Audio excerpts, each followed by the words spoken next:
Ya,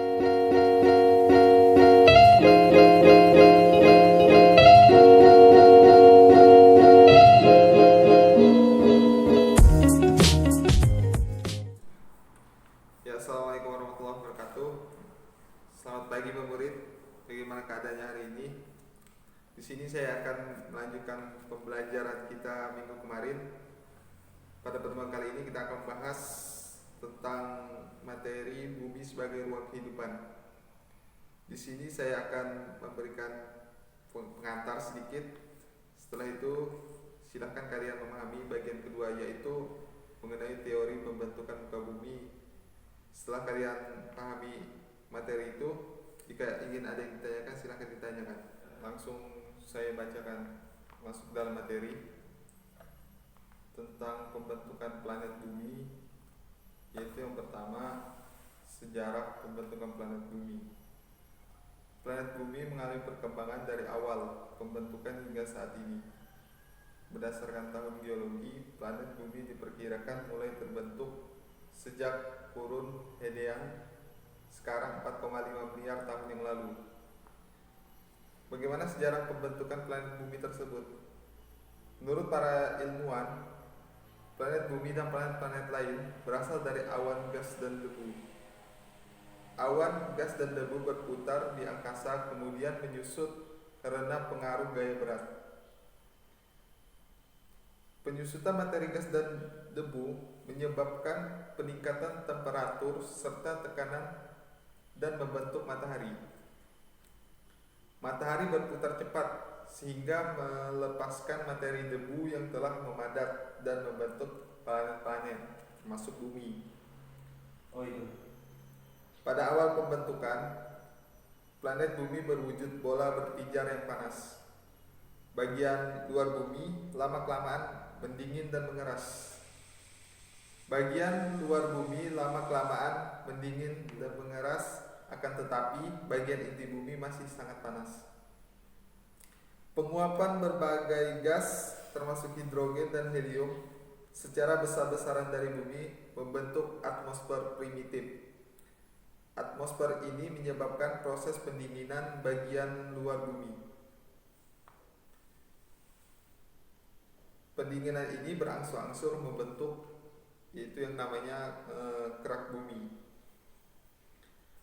Awal pembentukan batuan kerak bumi terjadi pada eon atau kurun Archean sekira 4.500 sampai 2.500 juta tahun yang lalu. Batuan ini kemudian berkembang menjadi protokontinen. Masa ini tercatat sebagai awal kehidupan primitif dengan munculnya ganggang dan bakteri atau mikroorganisme di samudra.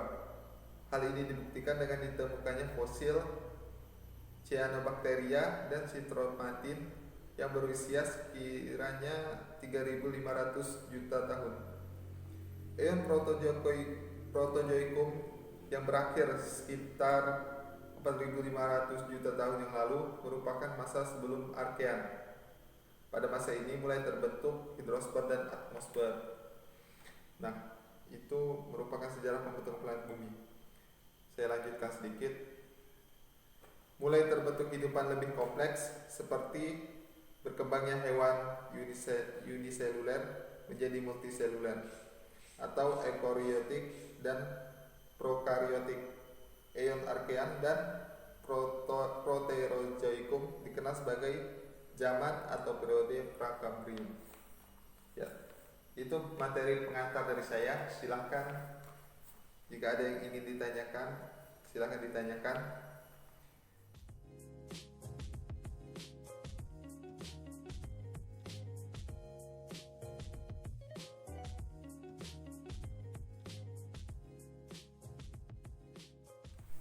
Mohon izin Pak, saya sudah membaca teori 2 dan saya ingin bertanya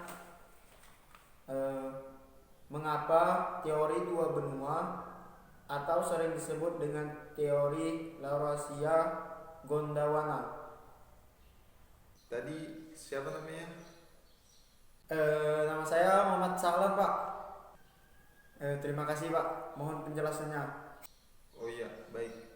Mengenai materi yang kedua, yaitu teori dua benua atau Laurasia Gondwana teori. Tadi pertanyaannya, mengapa teori dua benua sering disebut dengan teori Laurasia Gondwana? Ya, di sini saya akan menjawab. Teori ini dikemukakan oleh Edward Joyce pada tahun 1884. Joyce menyatakan bahwa bumi pada awalnya terdiri atas dua benua sangat besar, yaitu Laurasia di sekitar kutub utara dan Gondwana di sekitar kutub selatan. Selanjutnya dua benua tersebut bergerak perlahan ke arah ekuator dan terpecah menjadi benua-benua kecil. Laurasia terpecah membentuk daratan Eropa, Asia seperti negara kita yang kita tempati ini, yaitu benua Asia, Amerika Utara, dan Greenland.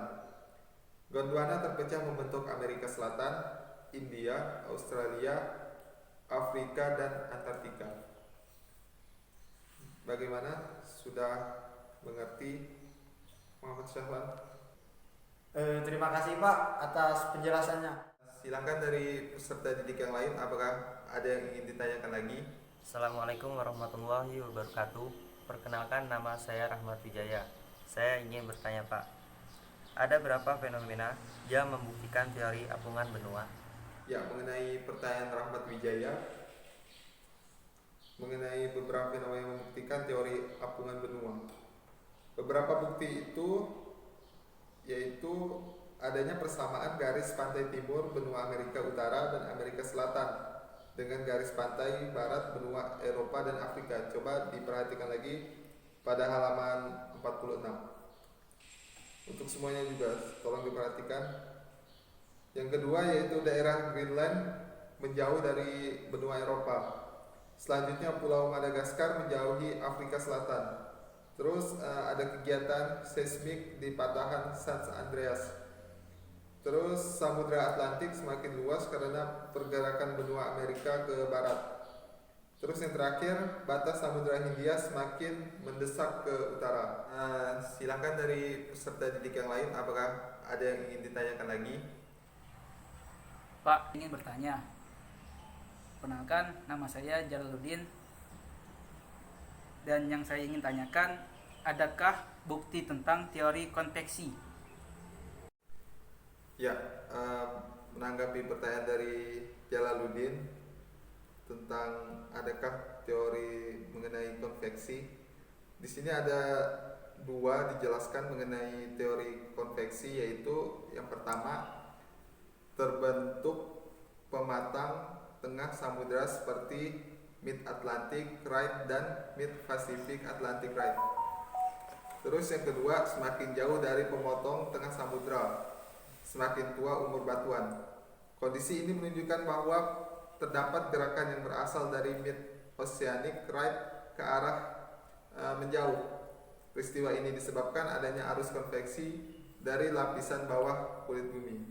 Bagaimana? Apakah sudah dimengerti? Ya, silakan dari peserta didik yang lain, apakah ada yang ingin ditanyakan lagi? Ya, jika tidak ada, pembelajaran kita hari ini saya cukupkan sampai di sini. Jangan lupa materi-materi yang sudah diajarkan untuk dipelajari lagi lebih dalam, lebih luas, dicari ke berbagai sumber lainnya. Tetap jaga kesehatan kita semua. Jangan lupa jaga imunitas diri supaya kita terhindar dari penyakit COVID-19. Semoga kita semua diberi kesehatan oleh Yang Maha Kuasa. Terima kasih. Sampai jumpa di pertemuan selanjutnya.